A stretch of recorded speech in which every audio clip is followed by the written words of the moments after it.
Hello guys. Kalian pernah dengar nggak nih tentang teori-teori terbentuknya planet dan tata surya? Mungkin sudah sering kali ya. Namun teori-teori tersebut sangat banyak diperdebatkan para peneliti guys, dan membingungkan kita untuk mempercayainya. Entahlah guys, hanya Sang Maha Pencipta yang mengetahuinya. Kita sebagai makhluk ciptaannya hanya bisa berteori, entah teori itu benar atau tidak.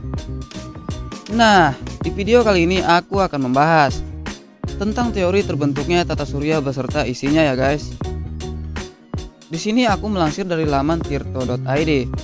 Tata surya tempat manusia hidup, terdiri atas matahari sebagai pusatnya dan 8 planet, yaitu meteorit, komet, serta asteroid yang mengelilinginya. 8 planet itu ialah Merkurius, Venus, Bumi, Mars, Jupiter, Saturnus, Uranus, dan Neptunus. Semula Pluto juga dikategorikan sebagai planet guys, yang mengelilingi matahari kita. Namun, sejak 2006 Pluto tidak lagi dikategorikan sebagai planet, dikarenakan jaraknya terlalu jauh dari matahari guys. Mengutip penjelasan di laman Kemdikbud, setiap planet mengitari matahari dalam sebuah lintasan elips disebut orbit planet. Orbit segenap planet hampir pada bidang yang sama. Johannes Kepler 1571 sampai 1630 meneliti gerak planet-planet dalam mengelilingi matahari. Kemudian merumuskannya dalam hukum Kepler. Lokasi tata surya kita berada di tepi galaksi Bima Sakti dengan usia diperkirakan sudah mencapai 4,6 miliar tahun guys.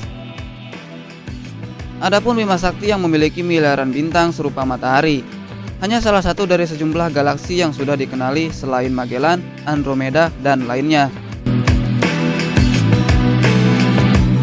Salah satu topik dalam studi tentang tata surya adalah teori mengenai asal-usulnya dan pembentukannya guys. Dalam perkembangan sains modern telah muncul sejumlah teori tentang pembentukannya tata surya. Hingga kini teori-teori itu masih dianggap sebagai hipotesa. Berikut ini penjelasannya guys.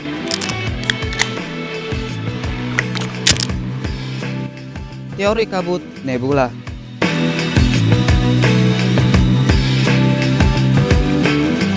Teori nebula pertama kali dicetuskan oleh seorang filsuf, Immanuel Kant, dalam bukunya yang berjudul The Universal Natural History and Theories of the Heavens. Pada tahun 1755, Kant menyampaikan bahwa kabut serta gas yang terdapat di angkasa berputar secara lambat, hingga akhirnya membentuk cakram yang datar dan memiliki inti massa. Bagian tengah dari inti massa tersebut memiliki suhu yang tinggi dan berpijar, hingga membentuk matahari, serta inti massa bagian pinggir mengalami pendinginan dan secara perlahan berubah menjadi planet yang mengorbit pada matahari.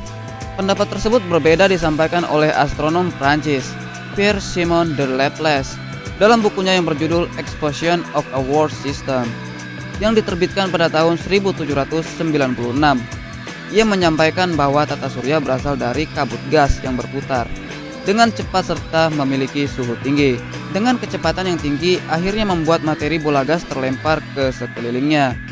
Bola-bola padat tersebut akhirnya berubah menjadi planet, sedangkan bola yang panas menjadi pusat peredaran planet, alias matahari guys.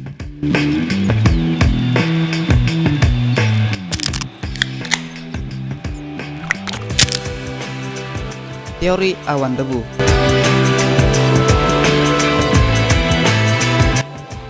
Tidak jauh berbeda dengan teori nebula. Teori awan debu yang dicetuskan oleh Carl Friedrich von Weizsäcker mengasumsikan bahwa tata surya terbentuk dari kumpulan gas dan debu, sehingga akhirnya berputar menyerupai cakram dan bentuknya berubah menjadi planet. Pemampatan menjadi proses yang penting dalam teori awan debu, karena dengan pemampatan, partikel debu tertarik ke bagian pusat awan hingga membentuk bola dan menjadi cakram. Partikel yang berada di tengah cakram saling menekan sehingga menimbulkan panas dan menjadi pijar yang menjadi matahari itu guys. Bagian luar yang berputar sangat cepat akhirnya terpecah dan menjadi planet.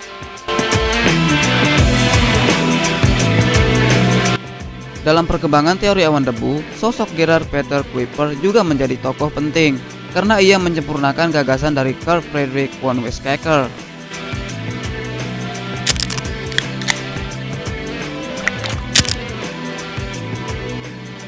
Teori planet desimal. dicetuskan Forrest R. Moulton dan Thomas C. Chamberlain pada tahun 1905. Teori ini menyampaikan bahwa matahari telah ada sejak awal, lantas ada sebuah bintang yang berukuran besar, seperti matahari mengelilingi matahari. Karena gravitasi yang dimiliki oleh bintang tersebut, partikel yang dimiliki matahari akhirnya ikut terseret keluar. Partikel yang terseret jauh akhirnya mengambang di angkasa, yang lama-kelamaan menjadi planet lain. Sementara partikel yang tidak terseret akan kembali tertarik ke matahari, guys.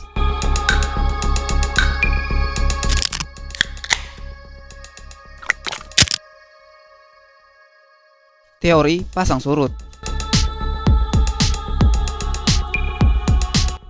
Ia beranggapan bahwa bumi serta tata surya terbentuk karena adanya bintang lain yang mendekat ke matahari, hingga akhirnya bintang serta matahari hampir bertabrakan, yang menyebabkan tertariknya materi dari bintang lain. Materi-materi itu akhirnya terkondensasi menjadi planet. Namun, pada tahun 1929, astronom yang bernama Harold Jeffrey dan Henry Norris Russell membantah teori ini karena menganggap tidak mungkin terjadi tabrakan antara bintang lain dan matahari.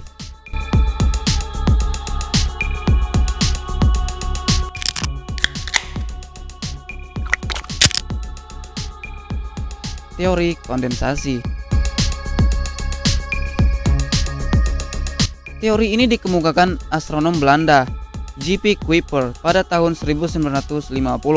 Teori ini menyampaikan bahwa tata surya terbentuk karena adanya bola kabut raksasa yang berputar hingga menjadi cakram raksasa.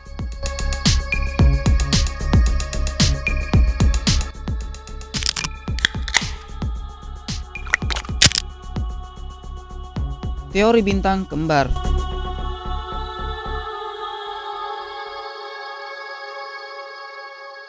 Pada tahun 1956, Fred Hoyle menyampaikan bahwa tata surya tercipta karena adanya dua bintang yang berukuran besar, yang berdekatan hingga akhirnya salah satu bintang tersebut meledak dan meninggalkan serpihan kecil.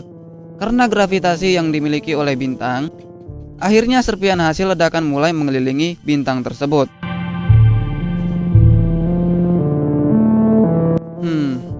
Menurut kamu teori mana nih guys yang memungkinkan? Oke guys, pertemuan kita sampai di sini aja dulu ya. See you and bye bye.